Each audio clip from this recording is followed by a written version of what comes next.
Hey, what do you guys think about doing a little exhibition of our own?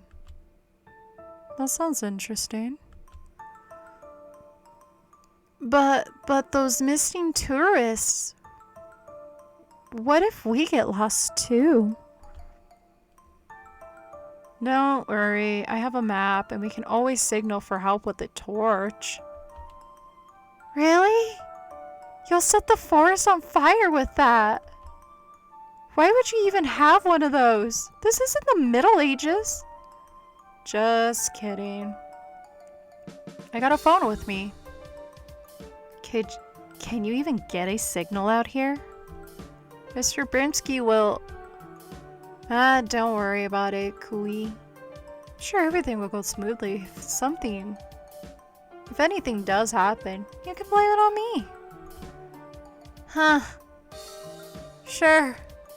That doesn't guarantee our safety. Stop overthinking about it. What are the chances of anything happening? What are the chances of anything bad happening? It'll be just like a walk in the park. The worst thing that could happen to us is getting lost. Of course I'd be the worst! Don't tell me you're planning for it to happen. Nah, just occurred to me. I haven't been to the forest in a while. This place looks worse than my memories. Yeah, this place looks too nice for a demon to live in. While we're here, we can look for some missing tourists. While we're here, we can look for the missing tourists. Well, I'm up for it. Come with us, Kui. I think it will be fun. Fine. Everybody gather around together. Let's go. The students line up in small groups. The teacher makes sure everyone is present before moving on. Psst. When do we sneak out? Let's head to the back of the line. He won't be able to see us there. As the group follows the path, we go the other way. A few minutes later, we end up at a fork in the path. Look, a crossroad. Which path should we take? According to the map, the right path goes further into the forest while the left one leads to a waterfall. Let's go to the waterfall. I don't think there's anything of interesting among more trees. Anyway. Excited, Leo skips ahead. After a few moments of walking, we reach the waterfall. A long simmering lake ringed by lily pads resting at the bottom of it. The cliff face of the waterfall also has a path of rocks lined along it, providing easy access to the other side of the water. The water is so clear, I can see the bottom. Whoa, it's huge! The water looks so sparkly, I want to jump right in it. You get excited over the simplest things, don't you? There might be dangerous animals or bacteria in the water. If you jump into it, you'll probably be eaten alive. Boo, you always ruin my fun. Liho chucks at her reaction. I take a closer look at the lake. I can hear the sounds of birds singing, but there does not seem to be any other animals around. These rocks could serve as perfect seats. Winter, come over here. I'm going to explore for a bit. I'll be back soon. We'll be waiting here. Don't go too far, okay? I know, don't worry. I skip over to the right side of the waterfall, trying to see what might be behind the stream of the water. To my surprise, there seems to be a hidden cave. From the corner of my eye, I notice a shadow moving in the bushes. It moves so fast that my eyes cannot make out what it is. It does not help that I was not paying attention. Whatever it is, I'm pretty sure it just went into the cave. I look towards the entrance and notice another pair of rocks leading inside. Curiosity gets the best of me, compelling me to take a look. I carefully make my way across the rocks.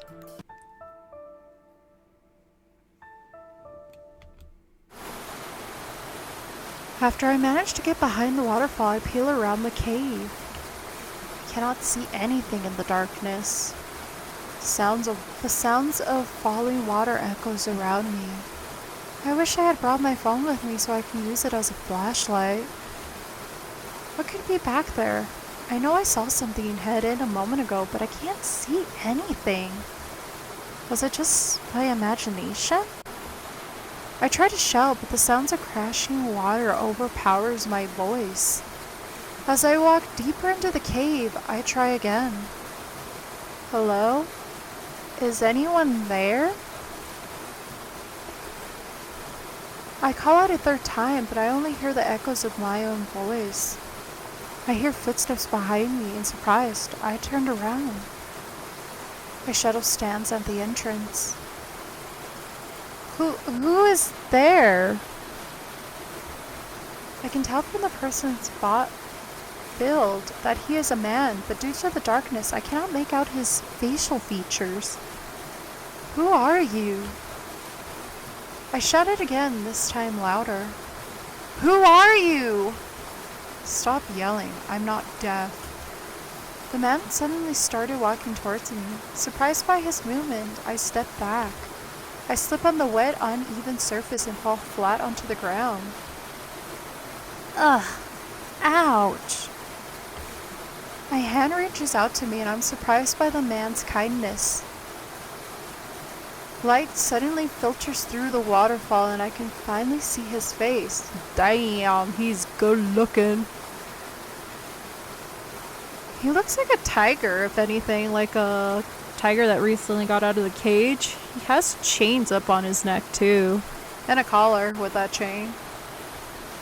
Are you hurt? No, I'm okay. I take his hand and pull myself up. He gazes at me with his narrow violet eyes, but I'm more drawn to the long, carsome hair he has tied into a loose braid. The man's delicate facial features contrast with his muscular torso and wide shoulders. He is wearing an odd traditional clothing, and particularly the collar around his neck raises a lot of questions. I've never encountered anyone like him in the village. Well, we got what we wanted. We wished for something interesting to happen, but bam, sexy man has showed up. You're disturbing my peace with your shouting. That was so blunt and rude. You didn't answer me. And I'm guessing you're one of the tourists. Tourist? Can't you see I'm a student? How did you discover this cage? Are you lost? Cage? No, that's not a cage. But I wish I was a cage in it with you. Oh my gosh, stop. That's so corny. How did you discover this cave? Are you lost? No, I wanted to follow the path outside and never come back. This is private property. Wait, who are you? And what are you doing here? How did you know about the tourist? And don't ask so many questions at once. Don't cut me off. Answer me. Never mind that. Go back to your group already. But the man roughly grabs me by the wrist. I get those two so confused. The man roughly grabs me by the wrist and pulls me back to the cave entrance. Hey! Stay away from this place. The man effortlessly pushes me out of the cave. I turn around and complain, but he's already gone. Disappeared as mysteriously as he appeared. What a rude guy. It's not like he owns the cave or anything. This reminds me of how I treated that first year kid. At least I gave him a chance to explain. This person was just... If no one is allowed to go in there, then what about the Carson-haired man? He seemed to know about the tourists too. After letting out a heavy sigh, I hopped back across the rocks to Leon and Kiwi. Hey, Winter, back already? Did you find anything interesting? Nope. Been a weird guy, but he doesn't seem worth mentioning to White, Kiwi, and Leon. Maybe demons don't live here after all. Jeez, Kiwi. Have you given up already? Of course a demon wouldn't show itself so easily. We should keep looking around. Nuh-uh. I'm tired. Let's go back to the group before Mr. Brinsky notices we're gone. Did Mr. Brinsky ever talk about this forest during history? I can't remember. That's because you're always asleep during history class. That's not true. I do pay attention. Sometimes. My friends chuckle. It has been a long day. My feet hurt from all of the walking. I'm still curious about what secrets the forest has.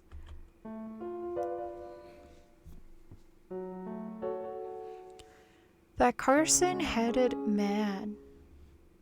That Carson-headed guy in particularly bothers me. He wasn't dressed like a tour guide. Not that I've heard about any tours in the forest. Digging into it makes me more confused. Perhaps I should stop here. Like he said, it's none of my business. There is no use fronting over it.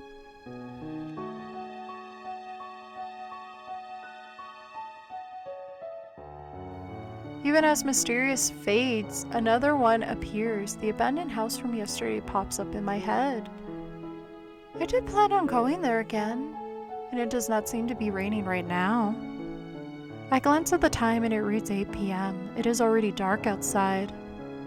My feet still hurt, but the house isn't that far. I grab my jacket once I decide to go.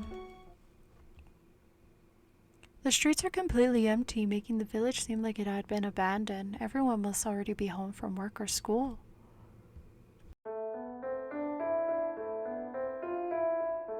A few moments later, I reach the old house. It looks exactly the same as last time. Even though it did not rain today, it is still surrounded by that eerie mist.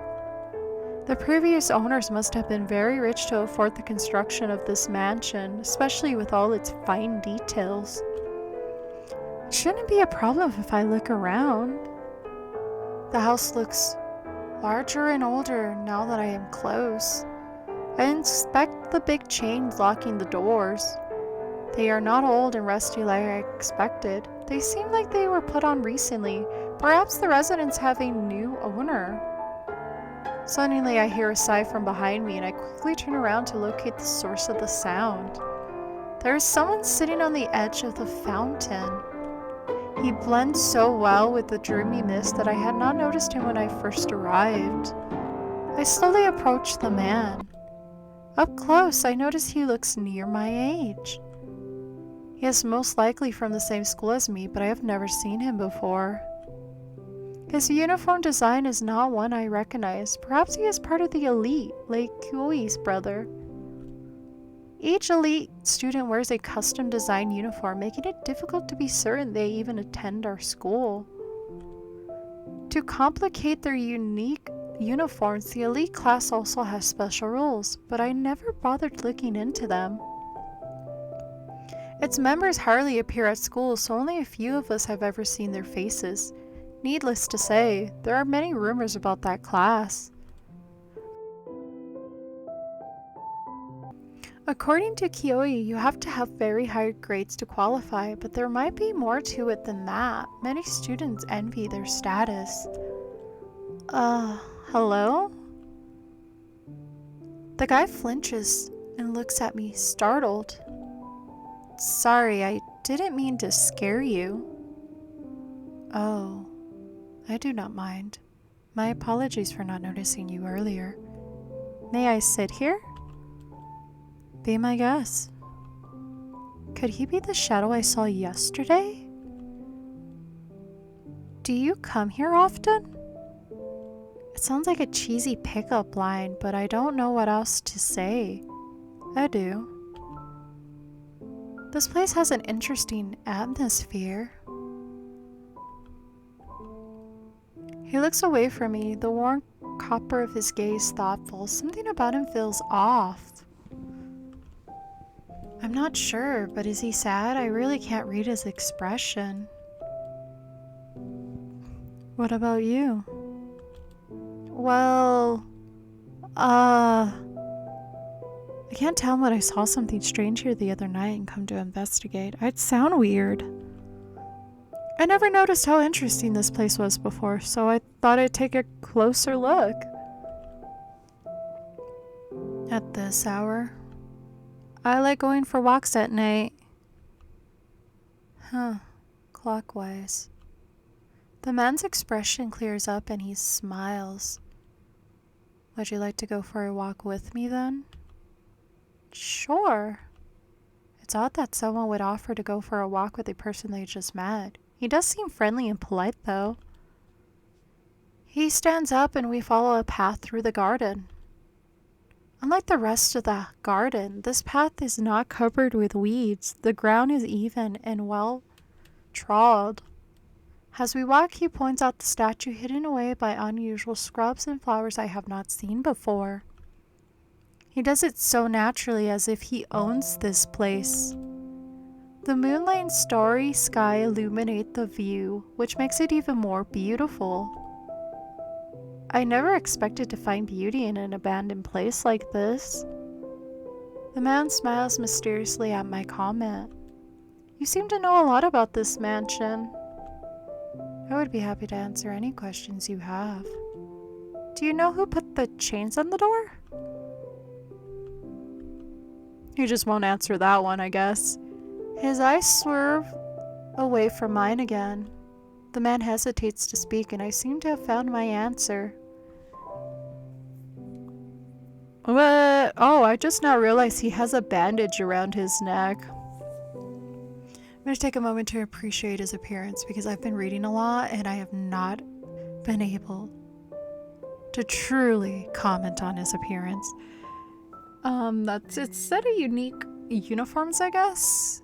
He has like 3 belts on his I don't know, left arm if we're standing in his position, and then 2 on his right.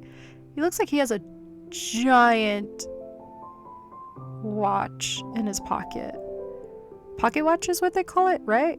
I don't know.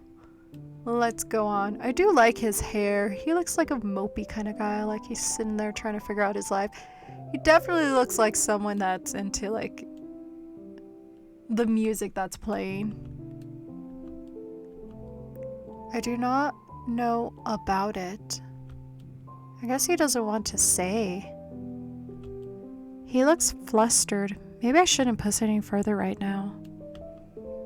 It's getting late. I should go home. Have a good night. As I head back to the front yard, I realize I have not asked for the man's name.